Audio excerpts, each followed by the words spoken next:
bikase banzapa Ibanza sikulu setukota kubanza kwena zambi setukota kubanza kwena kulu setukota kubanza kwena tuma sebanza o banzapa Yerusalemu Ibanza silulu yoya Bana bongolo bango yeyo toye ko annoncer déjà album na biso kala mingi te sur les marchés kaka na mois de décembre to vandaki mois silence mingi to tali to bité bongolo kolo masolo donc bongolo tozoya sur les marchés na album na biso o mbanzampa na ba titre mususu biso moto oyoka to sengi na bino kaka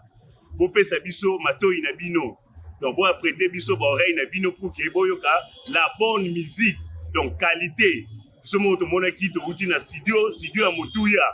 to sali déjà audio bientôt là déjà ba vidéo ba image eza ko salama pour que bo mona biso na marché donc na décembre ka awa na début décembre tozo mona jeteki bongolo na marché to lala ki mingi siko to telemi donc musale bandi eloko ezobima kala te oyo donc ecartonné monde entier donc bato bakotaki na bango mais siko kolo masolo aye po masolo akoyembe banda na jeteki bongolo donc tozala pose totya matoi bato ya mayele bolanda bokoyoka mpenza musique donc tosepela po eloko ya kitoko ezoya oyo ekepesa mpenza elengi na mokili mpe ekesepelisa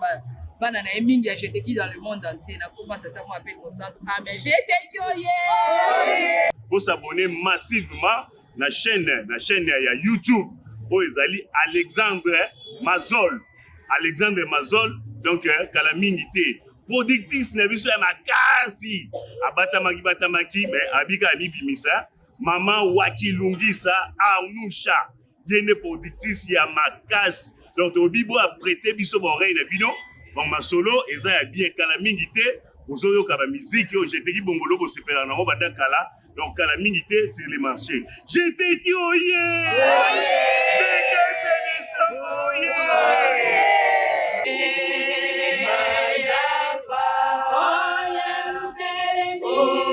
Ibanza silulu yoya kubikase